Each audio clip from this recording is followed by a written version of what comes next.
Salut, bon, j'espère que vous allez tous bien. Donc aujourd'hui, on va remettre ça. Donc c'est-à-dire, j'ai commandé un cylindre d'origine. Alors malheureusement, j'ai eu quelques soucis de pièces, donc j'ai dû en recommander un autre. Mais il y a eu encore un souci de transport, donc une ailette cassée, mais ça, c'est pas bien grave. Donc là, ce qui va se passer, c'est que je vais démonter mon moteur, je vais le mettre sur l'étau. Donc je te répète la config. Donc tu vois, j'ai une admission latérale sur clapet usiné sur demi-carter usiné dans la masse. Là, c'est un carbu de 21 que j'ai fabriqué une bride parce que sinon le carbu il se barre, tout simplement. Et dessus, tu as un 46 Polini qui est préparé par moi. Et le pot c'est un Leovency qui donne de très bons résultats aussi sur cette config. Donc c'est parti pour le démontage.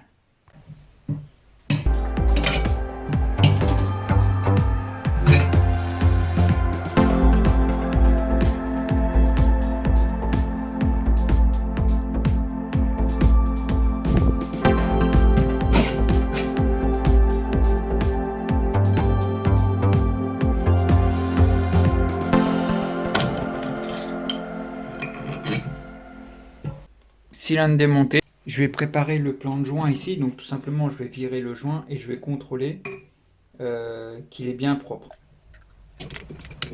Voilà. Donc maintenant j'enlève toute l'ancienne pâte à joint. Mettez d'un chiffon, ça va plus vite. Tu vois, il y a déjà là, ça retrouve sa couleur. Et un coup de dégraissant aussi, pour que la pâte accroche bien. Alors là, tu vois, tu as un magnifique cylindre. Donc comme je t'ai dit, il y a une ailette cassée, mais ça va rien changer du tout. Il y a deux transferts d'admission à l'intérieur et il y a un transfert d'échappement forcément. Il y a une toute petite retouche à faire, juste dans le coin là, ici là. Mais là, vous voyez pas parce que j'arrive pas à faire la mise au point, mais je vais le refaire au Dremel pour pas que ça accroche et puis on sera bon. Quelle n'était pas ma surprise quand le moteur a bloqué? Alors pourquoi? Allez, grosso modo, j'ai fait 90 km. Donc comme tu te doutes bien, je suis bien précautionneux. J'attends que le moteur soit de température optimale pour pouvoir rouler normalement.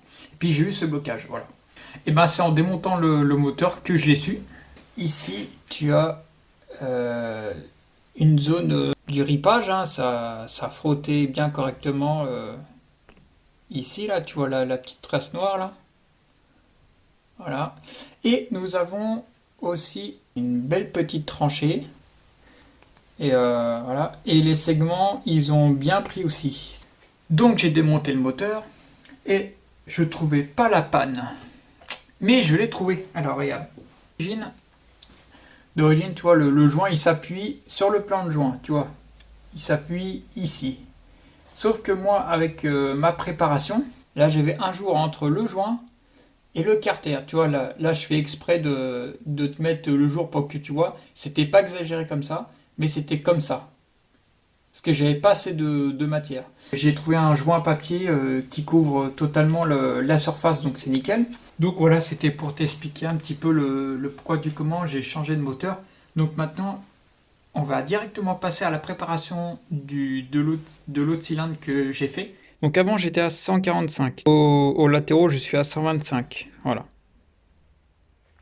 Donc j'ai tout ébavuré. Toutes les fenêtres, je les ai toutes ébavurées.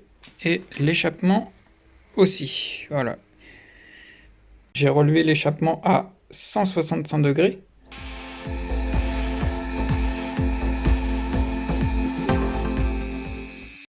Alors tu vois, là, je sais pas si tu vois la petite entaille que j'ai faite ici.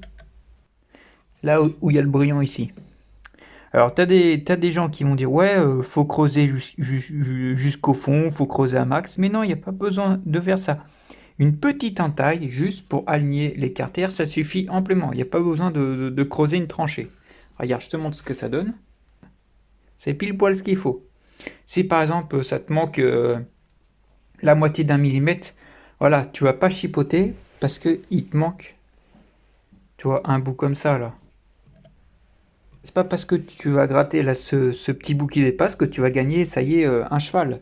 Non, là, tu vas rien gagner. C'est simplement faut bien qu'il y ait le passage des gaz. Donc là, ça suffit amplement comme ça. Donc maintenant, on va pouvoir passer au remontage. On va entendre un petit clic. Là, tiens, hop, et là, il est mis. Là, faut vérifier qu'il tourne correctement dans la gorge.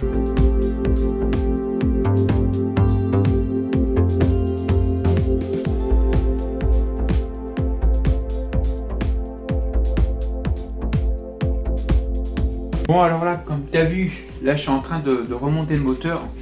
Donc là, j'étais en train de mesurer le squish. Qu'est-ce que c'est le squish? Donc tu vois, c'est l'espace qui reste entre le piston et la culasse par les grossièrement.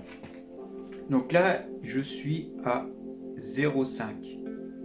Donc en prenant en compte toute la dilatation du moteur, là, il faut que je rajoute un joint de culasse, parce que si je rajoute pas de joint de culasse, j'ai peur que ça fasse peut-être de la détonation, ou enfin pour moi 0,5 c'est vraiment trop faible. Voilà, je vais pas prendre le risque de recasser le moteur. Donc là d'un côté j'ai 0,6 et d'un côté j'ai 0,5. Donc voilà. Pour moi c'est beaucoup trop fin, tu vois. Donc regarde, j'ai mon petit joint de culasse là ici. Donc je vais le nettoyer tout d'abord parce qu'il est crado. 0, 0,2, 0,3. Donc ça devrait suffire à un petit peu à espacer le piston de la culasse. Voilà, t'as compris.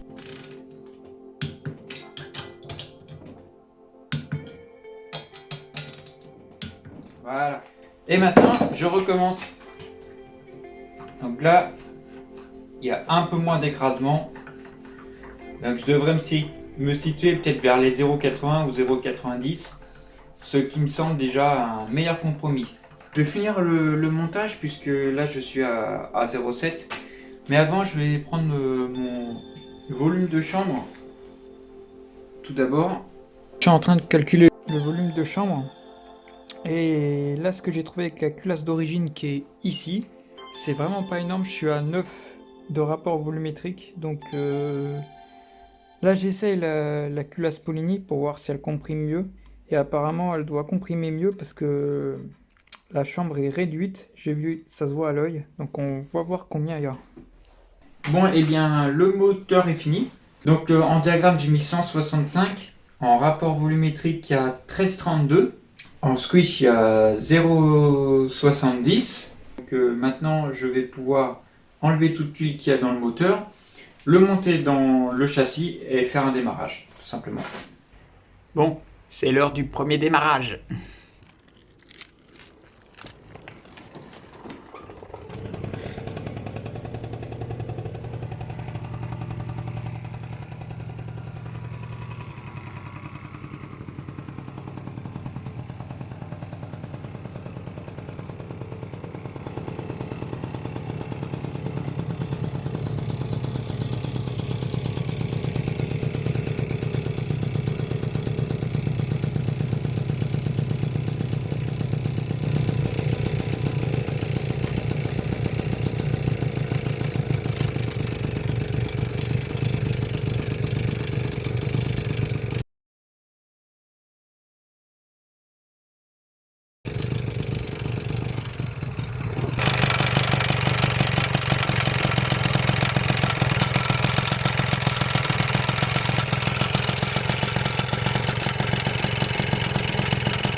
Tu as vu le premier démarrage de la bête. Donc, premier démarrage réussi en un quart de tour. Et bien sûr, je t'invite à lâcher un commentaire, à mettre ton plus beau like et à t'abonner à la chaîne si ce n'est pas déjà fait.